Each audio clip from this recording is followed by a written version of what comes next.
ఇప్పుడే country delight app ని download చేసుకోండి. Download the country delight app now.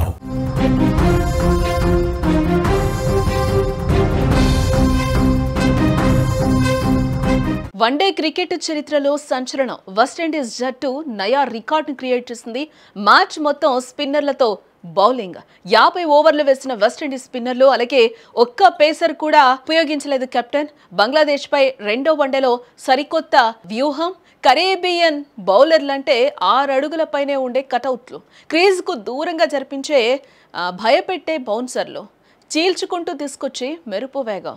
ఆండీ రాబర్ట్స్ లాంటి పదునైన బౌలర్ల నుండి మొదలై Malcolm Marshall, Michael Holding, Joel Garner, దిగ్గజాలైన కోర్ట్నీ వాల్ష్, కర్ట్లీ అంబ్రోస్ వరకు ఈ పేస్ ఉగ్రరూపాల పేర్లు వింటేనే అప్పటి దిగ్గజ బ్యాట్స్మెన్లకు సైతం వణుకు పుట్టేది. పేస్ అంటే వెస్టిండీస్, వెస్టిండీస్ అంటే పేస్ అనేలా ఉండేది. కానీ ఇప్పుడు కాలం మారింది.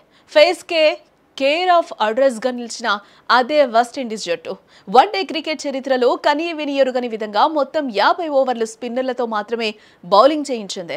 ఒక్క పేసర్ను కూడా ఉపయోగించకుండా మ్యాచ్ను ముగించింది. అయితే సంప్రదాయానికి పూర్తి విరుద్ధంగా బంగ్లాదేశ్తో రెండో వన్డేలో కెప్టెన్ షాయ్ హోప్ తీసుకున్న ఈ నిర్ణయం క్రికెట్ ప్రపంచాన్ని ఆశ్చర్యానికి గురి చేసిన అతడి వ్యూహం మాత్రం ఇక్కడ పనిచేస్తుందని చెప్పుకోవచ్చు. టాస్ గెలిచి బ్యాటింగ్ ఎంచుకున్న బంగ్లాదేశ్ నిర్ణీత 50 ఓవర్లలో 7 వికెట్ల నష్టానికి 213 పరుగులు చేసింది. Akeal Hosein, Roston Chase, Khary Pierre, Motie Alick అథనాజేలు ఆతిథ్య జట్టును ఓ తక్కువ స్కోర్కే పరిమితం చేశారు. అయితే 214 పరుగుల లక్ష్యంతో బరిలోకి దిగిన వెస్టిండీస్ 50 ఓవర్లలో 9 వికెట్లు కోల్పోయి 213 పరుగులే చేయడంతో మ్యాచ్ టైగా ముగిసింది. ఫలితం ఎలా ఉన్నా వెస్టిండీస్ జట్టు తమ పూర్తి 50 ఓవర్ల కోటాను స్పిన్నర్లతో మాత్రమే బౌలింగ్ చేయించి ప్రపంచ రికార్డు నెలకొల్పింది.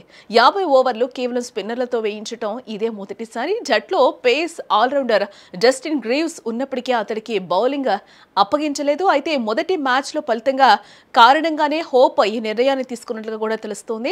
ఈ సిరీస్లోని మొదటి వన్డేలో బంగ్లాదేశ్ జట్టులోని స్పిన్నర్లు, ముఖ్యంగా కొత్తగా వచ్చిన రిషద్ హుస్సేన్ వెస్టిండీస్ను తక్కువ స్కోర్కి కట్టడి చేయడంలో విజయం సాధించాడని చెప్పుకోవచ్చు. ఏకంగా 6 వికెట్లు తీసి వెస్టిండీస్ పతనాన్ని శాసించాడు.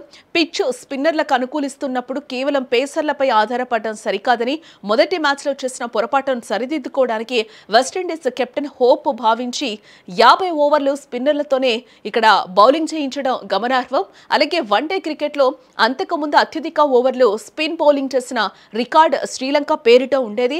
శ్రీలంక జట్టు 3 వేర్వేరు సందర్భాల్లో 44 ఓవర్ల స్పిన్ బౌలింగ్ను ఉపయోగించింది. తాజాగా వెస్టిండీస్ ఆ రికార్డును బద్దలు కొట్టి 50 ఓవర్ల పూర్తి కోటాను స్పిన్నర్లతోనే వేయించిన తొలి జట్టుగా నిలిచిందని చెప్పుకోవచ్చు.